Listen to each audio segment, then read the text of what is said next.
This is Nitya Ramachandra from the NR Hour Sports Show. This is episode 942. I'm joined by a really special guest. His name is Manny Acta. He was a former baseball player also, but now now as a former manager. He's now the current bench coach for the Seattle Mariners. He used to manage the Washington Nationals and the Cleveland Indians, which is now the Cleveland Guardians. But I'm truly honored to have Manny Acta on the show today. Really looking forward to this interview and learning more about his story as a player and a manager. But first of all, Manny, I just want to say thank you for joining the show. It's truly an honor, truly an honor, like I said. But how are you and your family doing today? Well, thank you. It's my pleasure to be on your show. We're doing wonderful. Off-season time, so it's time to be spent with the family. Yeah, so I want to start off with your childhood growing up, and obviously you grew up in the Dominican Republic. What was that like for you? And when did you get interested in the game of baseball? Yes, I'm born and raised in the Dominican Republic on the east side of the island, and that's not a choice back home. As soon as you're born, you have to be interested in baseball. That's pretty much what we do. Baseball is number one, basketball is number two, and then after that, all the other sports they fall into places. But for a guy like me growing up in that island and on that side, especially the east side where most of the prominent baseball players have come out of it, what's easy because those guys were around me. I lived really close from George Bell when I was a kid and Tony Fernandez and some of those guys. So I was able to get inspired by seeing how well those guys did on the economic side of it too, because it's a way out of poverty back home. So you always grow up wanting to be like those guys, and that ended up, being our case. I didn't make it to the big leagues as a player, but ended up being in the big leagues as a coach and manager, and you have to start somewhere. So that's how my childhood went, playing basketball and baseball. But obviously there are more Dominicans in the MLB than the NBA, and especially back then. And that was like the biggest advice my dad gave me, because basketball was my first love. And my dad kind of pulled me aside and said, "Hey, there ain't not that many Dominicans in the NBA, and there are a lot of them in MLB. Yeah. So you better start playing basketball today." Wow. Yeah. So for you, did you ever think to yourself maybe you can play two sports at the same time, like Bo Jackson? Like that type of player. Did you ever think you could play two sports at the same time? You can do it in your childhood. In order for you to do it like Bo and Dion and some of those guys, you have to be gifted. And I don't think that was my case. But growing up, I was able to play both of them up until my dad put a stop to it. But it was just, when I was from age 10 through 16. Yeah, so tell our fans, this is interesting. Obviously, growing up as obviously being a baseball player, you never reached the majors, but tell your story because it's really interesting. You got signed by the Houston Astros at age 17, and take us back to that. And what was that like? Not making the major league, but you had to only played in the minors. And what did you learn from that experience? Well, it was awesome. First of all, I always been an Astros fan. I was an Astros fan growing up because at that time they would only show like one game a week or maybe on the radio, and the internet wasn't around. My the cable was not around in the DR, especially where I grew up. And I used to just listen to the Astros game because they used to have Latin players, especially Dominican players with Cesar Cedeno, Joaquin Andujar, Rafael Andestoy, Luis Pujols, and then they had Jose Cruz, Dickie Thon, and some of those guys. So I grew up liking the Astros, and I'm a kind of colorful type of guy too. So I used to love that rainbow uniform. And I grew up being an Astros fan, and it was a great coincidence. The Astros signed me as a free agent, at 17, and it was a great time. I came over to the States in 1987, and it was a shock. Obviously, I came over here. I couldn't even speak a word of English, and the culture was totally different. The food was different. everything. So for a 18-year-old kid, I came over the very next year after I signed.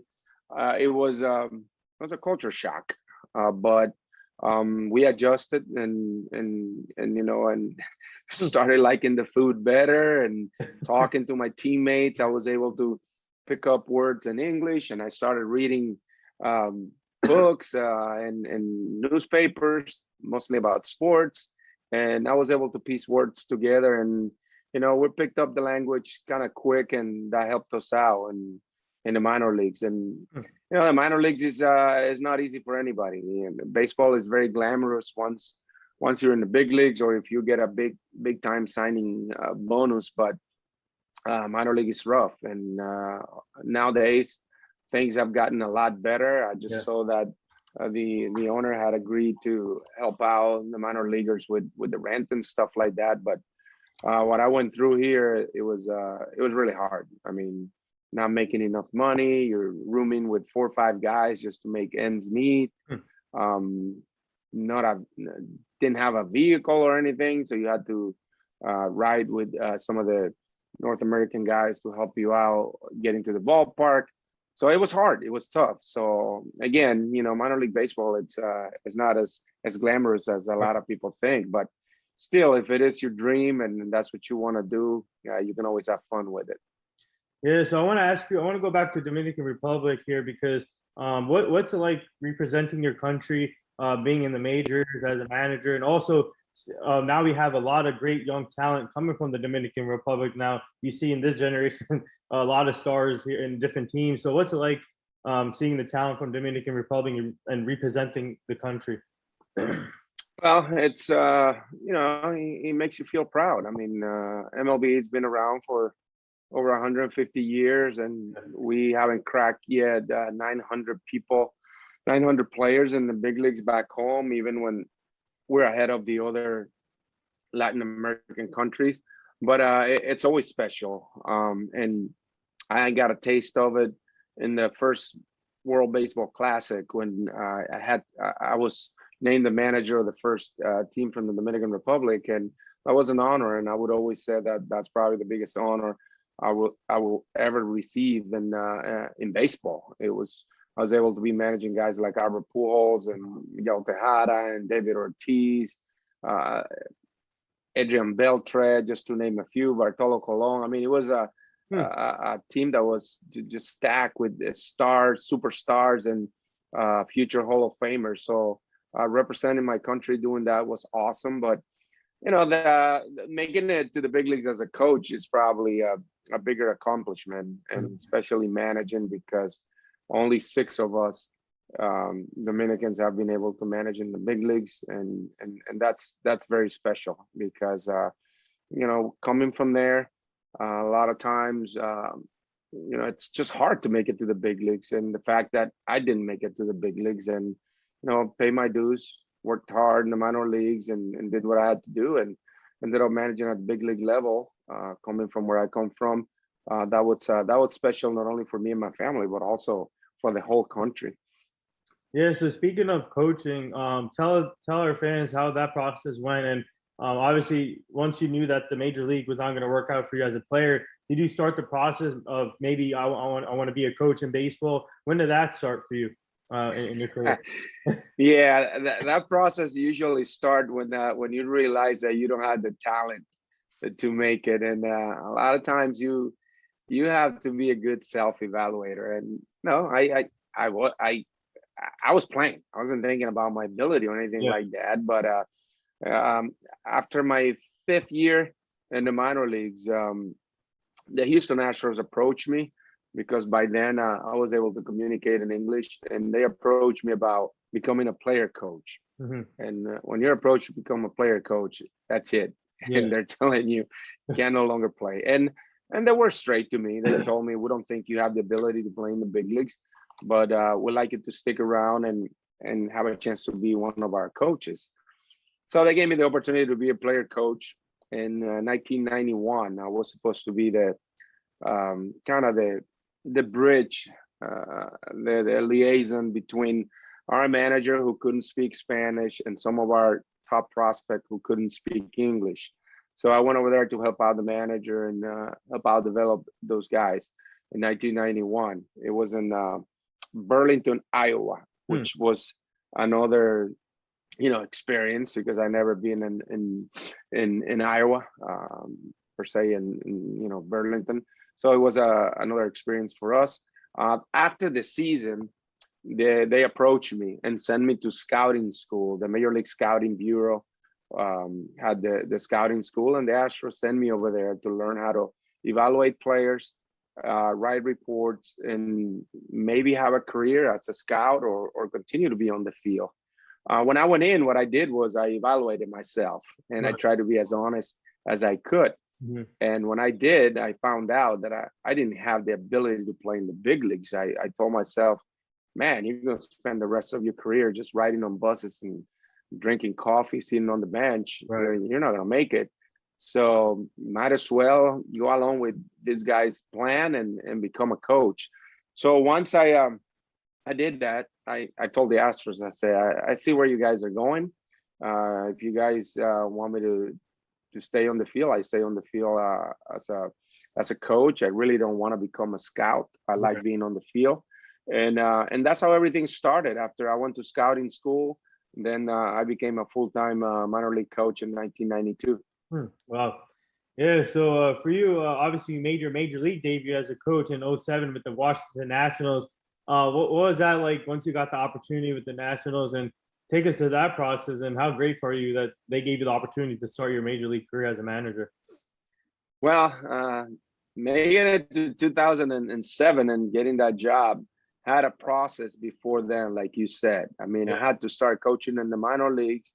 I became a minor league manager at the age, I believe it was 24 years old when I started managing in the minor leagues, which I didn't want to do. I was kind of a little hesitant because I was managing the New European League where a lot of the guys come out of college and they're 21, 22 years old. And I felt like, why am I going to be managing guys that are almost Right. my age? That this is going to be a little bit tough. So I started my career managing at 24 years old and spent 10 years in the minor leagues. That's another stuff that um, people sometimes overlook. It's not as easy. It took me only 10 years, but there are people who spend 30, 40 years in the minor leagues coaching and never get an opportunity to be in the big leagues. In our case, I was just managing and I had no type of agenda. I knew that I had no name. I didn't play in the big leagues, so I had to work hard. And my plan was I'm going to work as hard as I can for 25 years down here. Hmm. And I would hope that somebody will notice me and would say, hey, this poor guy's been down there for 25 years. He's bilingual. He paid these dues. Let's give him a shot. Because that's what's usually happens when you don't have a big name and the perception in this world is usually that the people that perform or have been there, done that, usually are the people who know about it. And that's not the case in baseball. So I worked for 10 years in the minor leagues and I had an opportunity to join the Expos in Yeah. 2002. Mhm. Frank Robinson was a manager. The Expos were owned by MLB and they were looking for a coaching staff. And my opportunity came up because they were looking for an infield instructor who could coach third base and be bilingual because back then they had Fernando Tatis' father at third base. They had Orlando Cabrera, Jose Vidro, Vladimir Guerrero, Will Cordero, Hmm. and they could use me. So that's how I ended up getting the job without even knowing Frank Robinson, based on his friend Tom McCraw and Johnny Lewis, who were the connection. So I had my opportunity after 10 years in the minor leagues. And from the Expos, I bounced over to the New York Mets for 2 years as a third base coach. Yeah. And that's how I arrived on 2007 after like 5 or 7 interviews for managing jobs. I got the Washington Nationals one, and that was unbelievable for me and my family. The Dominican Republic, managing at 37 years old at the big league level. I knew it wasn't going to be easy. It was a rebuilding job Yeah. like the other one I had, but still, there are only 30 of those jobs, and you work extremely hard. It's something that is going to help you and your family. Why say no? I couldn't afford to say no. I'm going to wait for the next job, because you never know if that's going to come around, and that obviously helps you on the economic side of things, and puts you out there so more people can see you, and that's how I ended up doing that and bouncing and going over to Cleveland and staying in the big leagues. Yeah. So for you, what do you say that managing in the minors and also being a bench coach, having that experience as a bench coach with the Expos and the Mets, what do you say that helped you become a better manager? Well, yeah, because you spend all your time trying to learn from other people.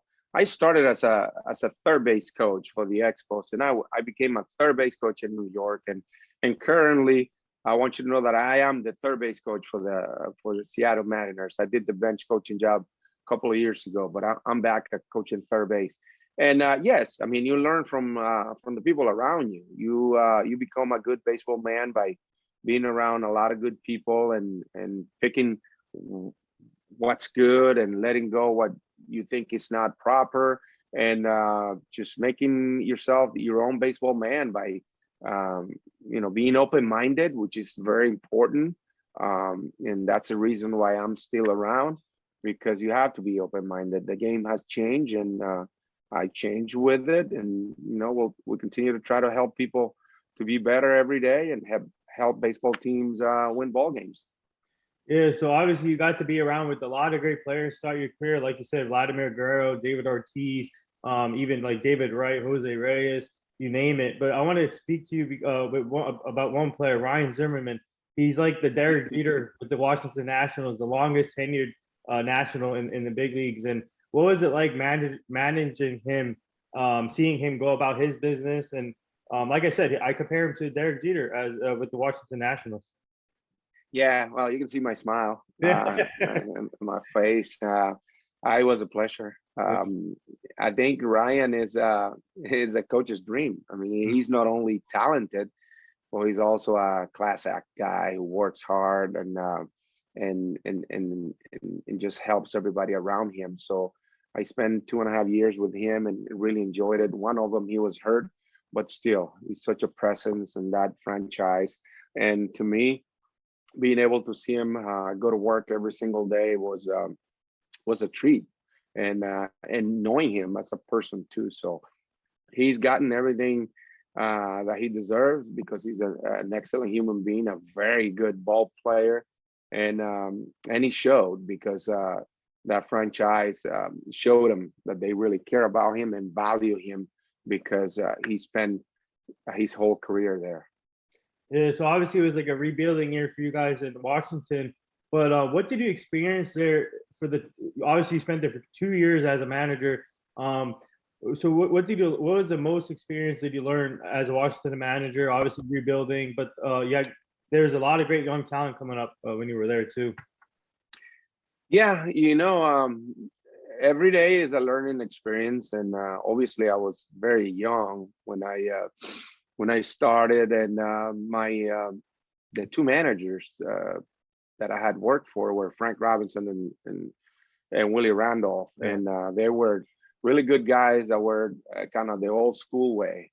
So I had to like change a little bit, because I couldn't just copy everything that they did, because I had to adjust to the young generation of players. But still, when I first started, things hadn't changed much, and the reason why I got the job was because of the way I was, to shape a franchise, and make young guys professional major league players. And you have to have some type of character, and the discipline and my disciplinarian way kind of paid off at the beginning. But once time went by, times had changed, and I had to change with it. And I wish I had more people around me that Yeah. could identify that and change me quicker, because I know that my time in Cleveland, you know, I didn't make the adjustment, quick enough to the new generation of guys, and I was still too much of a disciplinarian and old school in certain things. I mean, I was sweating a lot of small stuff that you're not supposed to be sweating now at the big league level. And communication had become such a important part of it, and had to make the adjustment with it. And I didn't do it while I was in Cleveland, but this last 6 years that I've been in Seattle, just being outside looking in with Scott Service and learning with Jerry DiPoto and all the people over there, it's always good sometimes to be outside looking in. I haven't managed for about 10 years now, and I have learned a lot. I've learned a lot, and it is the fact that you need to get in touch with other people and see how other people do stuff, so you can realize, hey, maybe I could have done some stuff different. And we'll continue to learn, and if the opportunity comes, we'll be ready, and if not, we'll be thankful anyways. Hey, you deserve another opportunity to be a manager, that's for sure, Manny. But Scott Service, man, he's doing a heck of a job. You guys been speaking of the Mariners. We're going to get to that later, but you guys keep growing every year. You have a lot of amazing talent there, and what a great job Scott Service is doing with that team. And I want to ask you, I'm just curious, how come this is a question we always come up with in our show, or when we do segments. I'm just curious for example, some teams don't give coaches enough time to build the teams with them. For like in NFL or NBA or whichever sport, they fire these coaches right away every 2 years. How come I'm just curious. Do you think the Nationals should give you more time as a manager, or what was the reason behind there? What happens is when you come in, you have a window on the rebuilding that people usually talk, it should take 3 years to turn it around. It takes more than one guy to do all that to start up with. I mean, it goes with the scouting, player development, the GM, the ownership. Everybody has to contribute with the timing. And what happens with the coach is the first 2 years you get a buy. People are saying, "No, he's doing a rebuilding. He has a bad team." After the second year, people are just not buying it anymore, and they think that at the third season that you should be able to be winning and stuff. And at times they don't look at the product on the field, or whether the rebuilding is going to take 5 to 6 years, and that's when the coach starts to get looked at in wins and losses. When sometimes even in the third year, the rebuilding is not on the way. And that's what happens. If you look over the history of the game, those rebuilding jobs, the average for a coach is like 2.5 to 3 years, right, and he get bounced. And then after that, well, then the rebuilding is pretty close, and the ownership spends some money, and then somebody else comes in and they do well. And there are not that many geniuses in this game. A lot of us kind of, I wouldn't say not the same amount, but we all have an idea how to run a ball game, how to run a bullpen, and all that kind of stuff. At the end of the day, you need to have the horses, man. If you want to have a good circus, you need to have some animals. I mean, it's not just about having clowns and people swinging off a trapeze. No. You need to have bears, and you need to have tigers riding bikes and stuff for people to come in. I mean, you really need the animals to have a circus, and that's what happens. But we understand that it's too bad. Those jobs usually go to people like me without experience, and the fact that I can't turn it down, and a lot of us can't turn it down. So the majority of us will start on those type of jobs, unless you're a guy who played in the big leagues for a while, made a lot of money, your future is secure, and you can just sit and pick and choose jobs.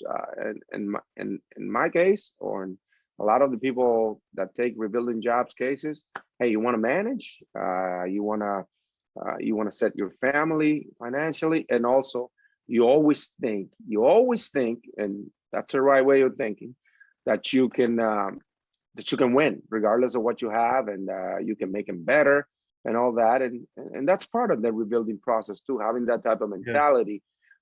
For 2.5 seasons, I came into DC knowing that we were getting our ass kicked, we were going to get our butt kicked. And you got to sell to the guys that they have a chance to win every day, even if behind closed doors, you're like, oh man, we have absolutely no chance, facing these guys today. But it is baseball, and every day anything can happen. And then we did pretty much the same thing in Cleveland. In Cleveland, although our Yeah. experience was a little better, we had a little bit more talent, even when Grady Sizemore and Travis Hafner were not 100% when we were there, which was something that attracted me to the job. Right. But that being said, it was a better process. It's a terrific front office, good ownership, and we had some prospects coming up, and we had some fun over there. So it was not wasted time. Yeah, so speaking of Cleveland, Travis Hafner, what a great player. Grady Sizemore, when healthy, obviously the injuries were a problem with him, but when healthy, one of the best outfielders in the game to play. And also I had Trevor Crow and David Huff on my show too. So two of Yeah. the former players. And for you, what was it like though in Cleveland? What was that like managing in Cleveland? And the fans are amazing there. And would you say, obviously for coaching, would you say does the coaching make it easier for you when the fans are in it? And obviously it's a long season, 162 games, and a lot of in and outs or injuries happening. So for you, does it make it easier for you with the fans more engaged as a coach? Yes, and I love Cleveland. I had a great time over there. The front office, as I mentioned to you, those guys are great, and the ownership group was fantastic to me too. And I walked into a situation where I liked. We had some prospects coming up. Some of them didn't pan out, but we did have some talent. Michael Brantley and Jason Kipnis, Carlos Santana. We had Shinsu Chu, and then as Drupal Cabrera. And then we were thinking, that if Hafner and Sizemore, could play to their potential, or being healthy, that we're going to have some decent seasons over there. But it didn't happen. We did have a very good year. Well, a good year for a rebuilding process. I believe it was in 2011 when we won like 80 games with a bunch of kids, and that was a good season for the talent we had over there. But the fans were fantastic. As I said, I really enjoyed my time there. I learned a lot. Yeah. Because it's a very analytical incline front office, and it was an opportunity for me to learn. I took advantage of it. I learned a lot there. But as I said, it was the third year, and things weren't going well. And I would have done the same thing, because they went for Tito, and Tito is an excellent manager, and they went for it, and they've done a good job ever since. Yeah, so I want now going to 2016, obviously being a bench coach with the Mariners, and then obviously now third base coach.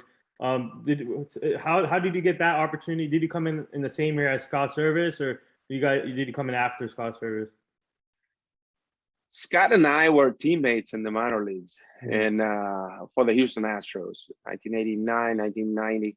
And I ended up coaching him a little bit while I was in AAA with the Astros in 2001. He was still playing. So we knew each other very well. And then all those years, when I left the Indians, I was working as a GM in Winter Ball in the Dominican Republic. So I always kept in touch with Scotty, because he would help me out getting me players for Winter Ball when he was running the minor leagues in Anaheim. So we always kept in touch, and we knew each other. So when he had the opportunity to manage the Mariners, he approached me and wanted me to come with him and help him out, coach third base, and work with the infielders and stuff like that back then in 2015. And immediately I came with him. I like Scott, and he's a very straightforward guy. And he gave me the opportunity to come back to the big leagues and on the field. And I had just left, also finished a contract with ESPN. Hmm. So Yep. back on the field with Scott, and ever since we've been together, I done everything he asked me for, and he's been terrific to me. And we just signed an extension to be with him for 2 more years. So I'm thrilled. I really learned a lot from him. He's very organized with terrific communication skills and does things right. So I learned a ton over the last 6 years being next to him. Speaking of ESPN, tell our fans what was that like covering the baseball game from a different aspect. Obviously, you got to work with Alex Cora, who is now a manager for the Boston Red Sox, and Aaron Boone was part of the ESPN crew now with the Yankees, and Jessica Mendoza, Molly Rivera. I can go down the list. What a great crew you worked with. So, what was the experience like being an analyst covering baseball? Yeah, it was awesome. It was a great job. I loved it, and it helped me because that was the first time I was out of the managing office, and it gave me the opportunity to see the 30 teams. It was not just me managing the Indians, but now I was looking at the 30 ball clubs outside, looking in, seeing how guys do things differently, and it really helped me and made me recognize that I needed to make some adjustments. Going to work, it is fantastic over there. I worked with guys like Barry Larkin, Yeah. Aaron Boone, Mhm. Kurt Schilling, Book Sciambi, Adnan Virk, Alex Cora, as you mentioned, just Doug Glanville, a ton of guys, John Kruk, Mhm. a lot of guys that have a lot of knowledge of the game, and they are fun to be around. So to me, I had a great time over there. The producers are awesome too. So that was an easy job too, because now you're outside looking in. Now you're analyzing things after the fact. Oh, So all of us are smarter after things happen already. So we'll go in and have the meetings in the afternoon, and then concentrate on watching ball games and writing some of the stuff that we were going to go over. And then after the games, you come out and you look like a genius. So I kind of really enjoyed it. But the friendships we made over there are very valuable. yeah. Obviously, before we get to the Mariners, I found a story about you, and it's horrible and devastating. In '06, the Yankees pitcher Corey Little passed away, and what a fatal plane crash that went into your apartment. You weren't there because you were part of the playoffs, NLCS in '06. And how tough was that when you heard that news? And what a devastating way to hear about something like that. Yeah, it was tough. It was hard. We're in the playoffs with the St. Louis Cardinals, and I had just left. I left like 20, 30 minutes before the plane crash, and what a coincidence! It had to be a major league player, Corey Lytle, rest in peace. And I'm in the taxi, just arriving to Shea Stadium, All Shea, and my wife and my daughter are calling me, going crazy. My phone is just ringing off the hook, and I said, "What's going on?" And I started walking into the clubhouse, and they go, "Aren't you watching the news?"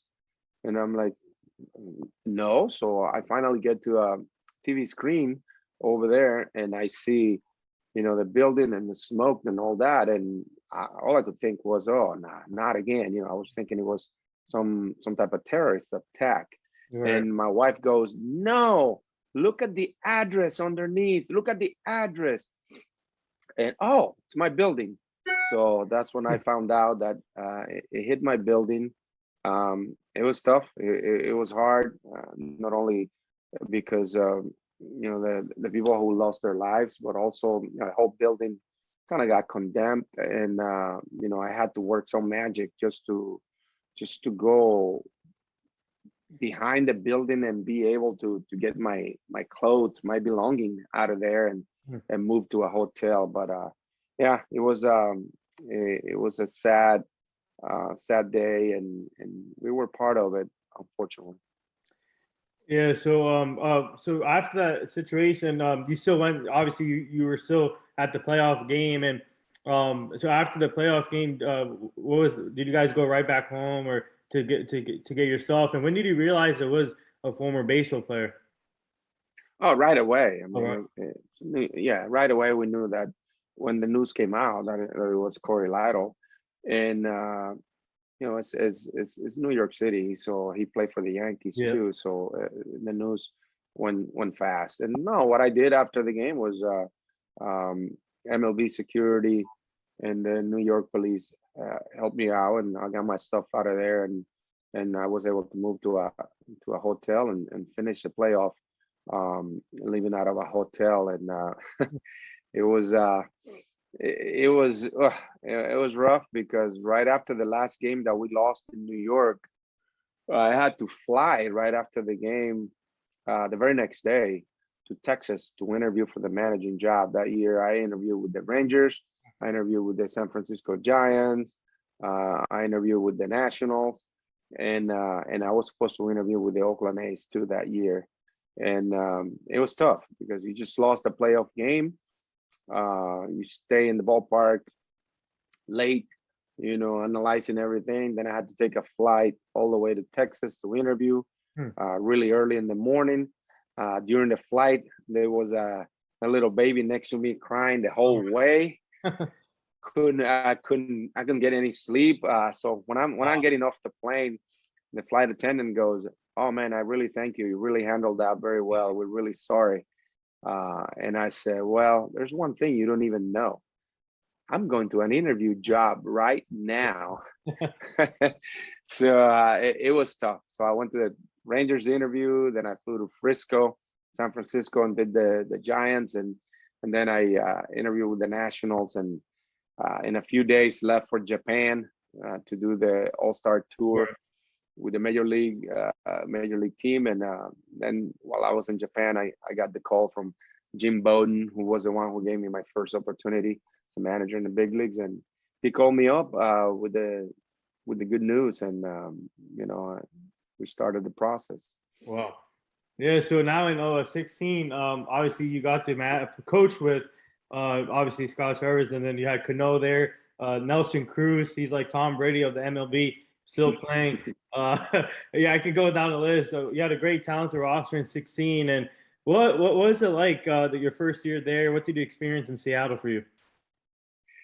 Well, it was great. I was back on the field after spending 2 years on ESPN. So it was a good experience. I was able to, as you mentioned, spend some time with guys like Robinson Cano, and which I'm known since he was a kid in the DR, and Nelson Cruz, who's a A1 human being, and we had some talent there, some veterans.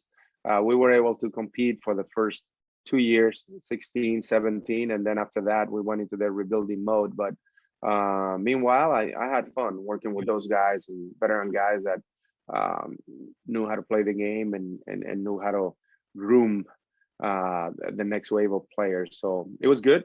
Then we went into this rebuilding mode, and last year we show flashes of what these guys are capable, and we're heading in the right direction.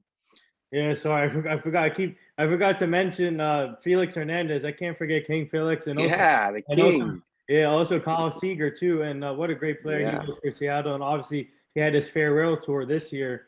So for you, obviously seeing the roster grow over the last 4 years, and now you guys are competing for the playoffs this year, hopefully. So what do you like about this roster? From what did you guys learn? Actually, I should say, what did you guys learn from the COVID season when we had the 60-game season? That was tough for everyone, not knowing what's going to happen. So what did you guys learn from that season to this season? Well, we learned a lot.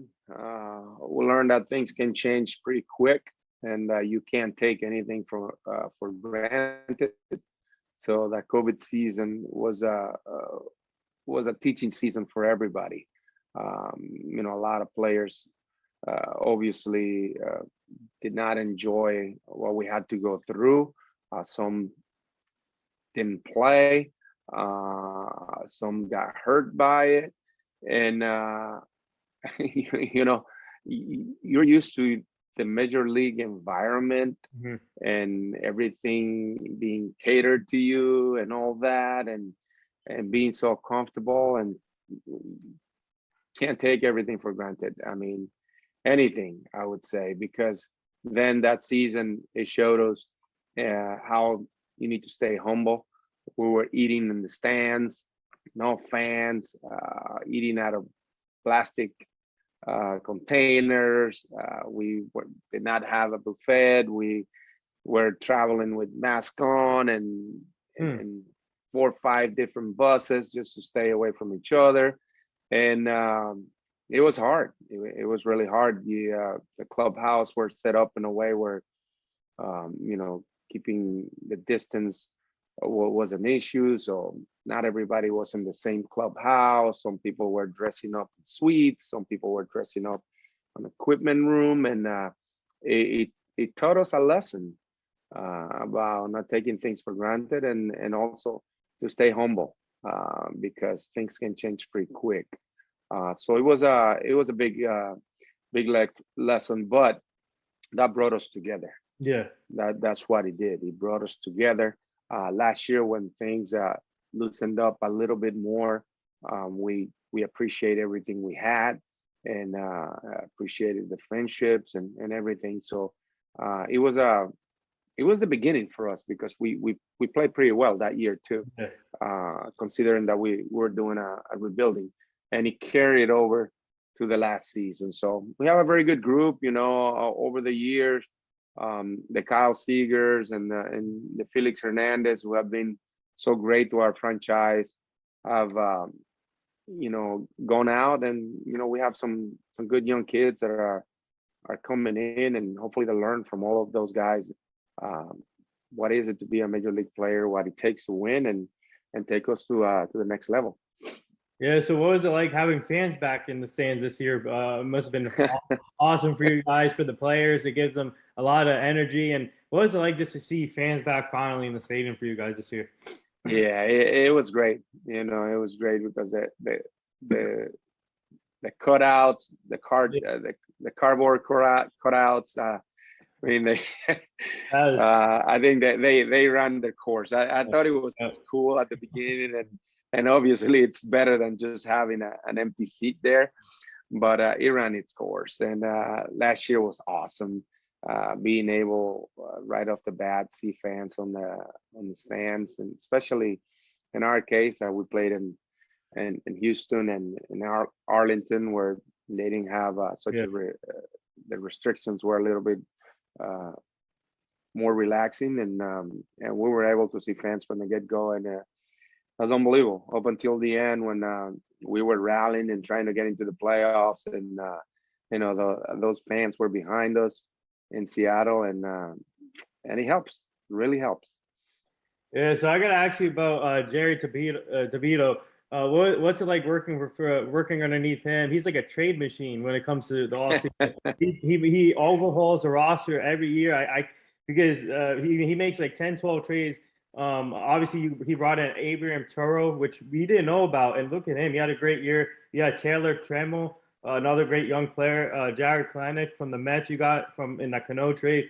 So look at this young talent. Obviously, you made a trade recently this week, but I can't.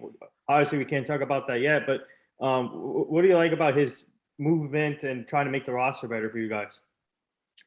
Well, Jerry's very smart, and Jerry's not afraid of making moves, Yeah, and he really doesn't care what people think about that.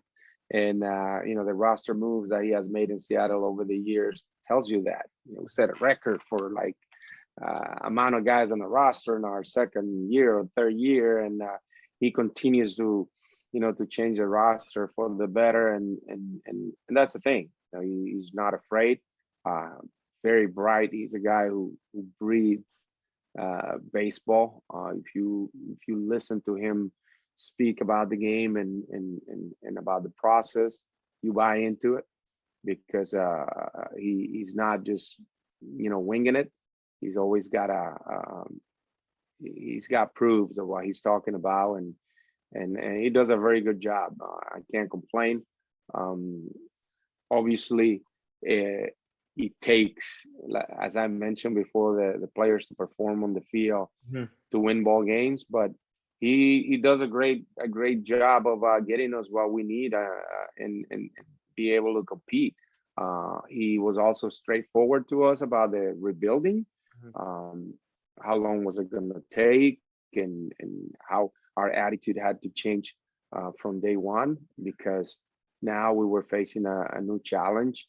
If you don't have Nelson Cruz, Cano, Segura, Yeah. Felix Hernandez, and Paxton, and some of those guys, now you know that things are going to get a little bit tougher. So you still need to carry yourself on the field with a good attitude, and continue to preach to these guys our plan, our process, and make sure that they buy into what we're trying to do. And the last couple of years have shown that these guys are into it, most of it because they come from our system and they already know what to expect. And that's something that Jerry and his front office have done here. And our job is to take that on the field and make them better every day. Yeah, so this is a two-part question. What's it like competing in the AL West? That's another tough division that's getting better. Obviously, Rangers, Angels, A's, and your and Astros and you guys. And what's it like competing in that division? And the next part to this, what's it like facing Shohei Ohtani? Well, our division is not like the American League West, where you always feel like everybody has a chance to win it every year in coming into the season. Right now, the White Sox have a loaded ball club, and you might feel like, okay, these guys are going to be in charge of this division for a couple of years. But Cleveland did it for a while. The Tigers did it. The Twins have won the division. So the West is a little bit more. Not the West, the Central. Apologize. The Central. Yeah. It's a little bit more wide open. Our division over the last couple of years, it's been tough because you have to go through the Astros, and they've been loaded for a while now, 5-6 years, and it's hard. So it's like you're from the get-go, you're going to be playing for a wild card. And the Oakland A's did a good job over the last few years of revamping their roster and being in the playoffs. So when we envisioned this rebuilding, that was part of what we were thinking. There's going to come a time where the Astros might not be able to keep all those players together, and it's come a time that where probably the window in Oakland is going to close, and they're going to go into rebuilding mode again. And then by then we will be able to step in and compete, and that's basically our plan. Whether the Astros are still the team to beat, but year after year they might be weaker because a guy maybe goes out into free agency, goes somewhere else. Now the Texas Rangers, they have a new stadium. They're spending some money and bringing in some talent, as they just did.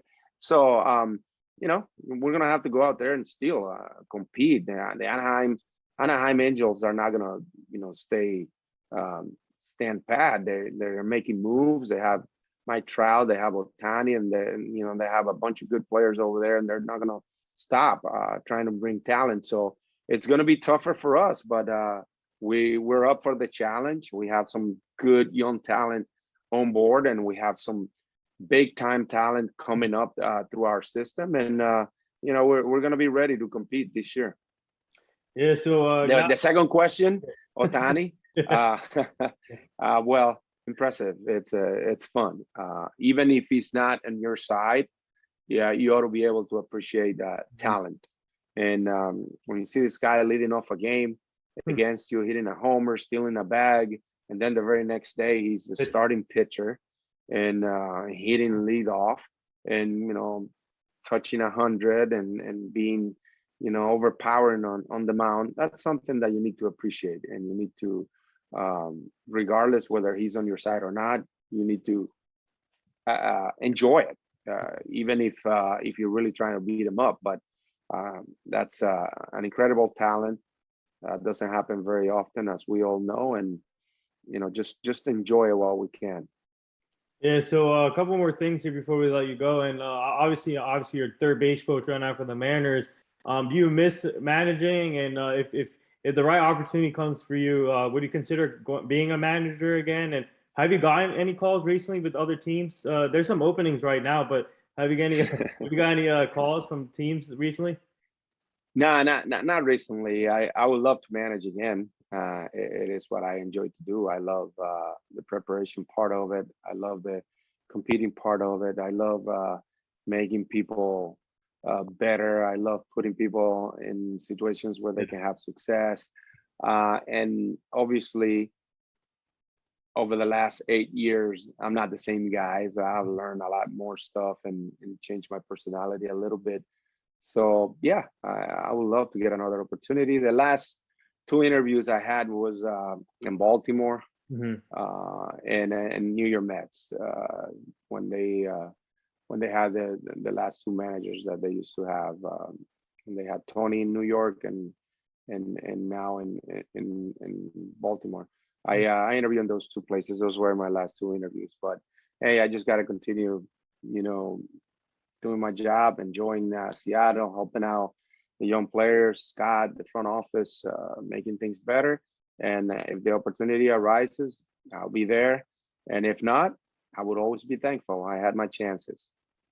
Yeah, so and obviously, this off season is really important for you guys because Wednesday is the deadline, possible lockout. And how confident are you guys that the players and the MLB can reach a deal before Wednesday's deadline, avoiding a lockout?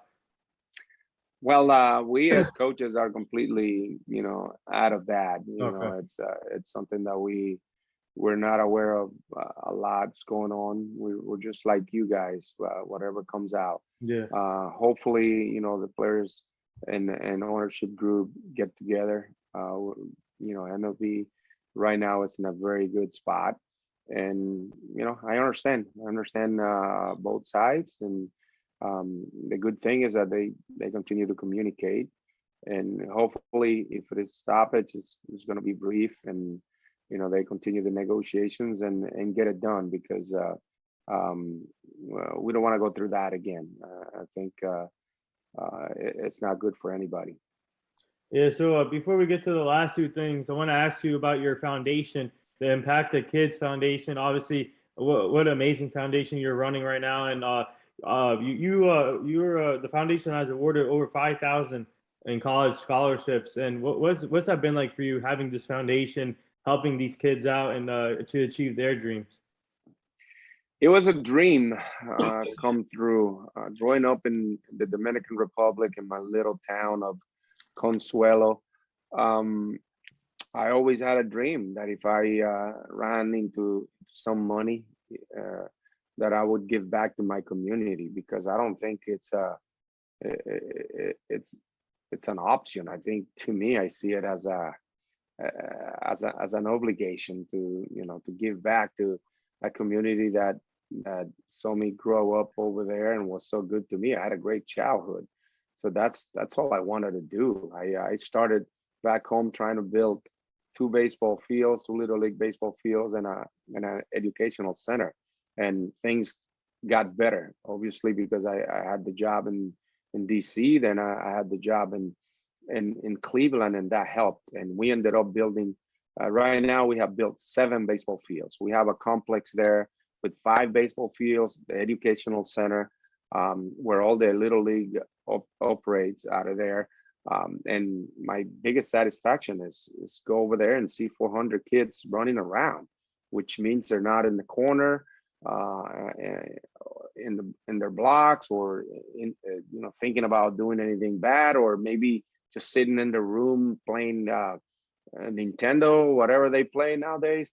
So seeing kids out in the open playing baseball is good, and basketball and soccer. Uh, the educational center help kids that are kind of behind a little bit in school and and help people that older people that need to be learn, and we have another foundation that gets involved and help us on that side of things. And here in the States, well, when we were managing, that's we had some scholarships. We put some people, help some people go to college, and we do that back home too. And it's something that I'm very proud of, and my family is, and the whole country is. And we tell people back home that that's our way to impacting Yeah. positively our community, because I don't think I can solve everybody's problem by handing out $100 bill to everyone. Number one, $100 bill is not going to fix your problems. Right. And number two, I don't have enough money to do it. And number three, this is what's going to do it, because this is going to be out there on the community for hundreds of years. While after I'm gone, the kids are going to be able to use those baseball fields and the educational center, and that's the impact that we're making in our community. Yeah, well, that's amazing. Keep up the great work with that. And if you guys need help Thank you. with the foundation, we're willing to help you guys. And so before, also, what would you say your best moment so far as a coach would be? Well, I think when I got my first opportunity to be in the big leagues was like a great moment. Um, as I mentioned to you, it happened in 10 years. There Yeah. are people who coach for 30, 40 years and don't have that opportunity. It was 2002 with Montreal Expos, and I couldn't believe it. Not until they played the national anthem right before their game in 2002, I believed that I was in the big leagues. That my opportunities in DC and in Cleveland, being able to be among the Major League Manager of the Year voting thing, despite not even playing 500, because there are people that appreciate what we were doing, what with the talent that we had. So that was very important to me. And one of the biggest thing too to happen to us was being honored with the Brooks Robinson Award for our work and in the community. Those are things that we will always keep close to our heart. Managing the Baseball Classic, World Baseball Classic, the first one. That's something that you'll always remember, because it was the first one, and because the players that were involved and you were representing your country. So I have so many moments in baseball. I enjoy what I do, so I consider myself the luckiest man on the face of the earth, like Lou Gehrig said. Yeah. I gotta ask you this. Tell our fans, how many times, or if you remember, as a manager, did you argue with the umpire? Well, it was part of the game back then, and I was not a go crazy every other call type of guy, because I understand that they're doing a job and they're doing their best to their abilities. And I don't think I average more than two or three being thrown out of games every year, and that kind of disappeared from the game anyways now with all the replay system. You don't need to go over there and start yelling and screaming at somebody when all you got to do is ask for a replay. So that kind of went away. I have a personality that had paid off for me. That's the way I am. And some people are a little bit more fiery. I pride myself in controlling my emotions, and that kind of had paid off for me. I can't complain. Yeah, so the last two things here, our team is part of this foundation. It's called the Hugh Jackson Foundation. He's a former NFL coach. He's now the assistant coach at Tennessee State with Eddie George, and we're trying to help him prevent human trafficking, making sure the community stays safe, the kids stay safe. So we'll send you the foundation so you can go check it out. Okay, do that, and make sure that you guys send mine too. It's impactthekids.org. Go to impactthekids.org and donate. It'll help. Yeah. Because I'm not managing in the big leagues anymore. I'm not making that much money, so I need some donations. Yeah, yeah, we're definitely gonna help you out. Send that out for people to donate and send it to our fans too. And it's amazing what you're doing with that foundation. And the last thing, Thank you. yeah, the last thing here, would you like to say anything to all the nurses, doctors, and all the essential workers right now? Well, we can't thank you enough. It's unbelievable the amount of work they have done over the last 2 years and what they risk, because they're not just risking themselves, they're risking their whole family.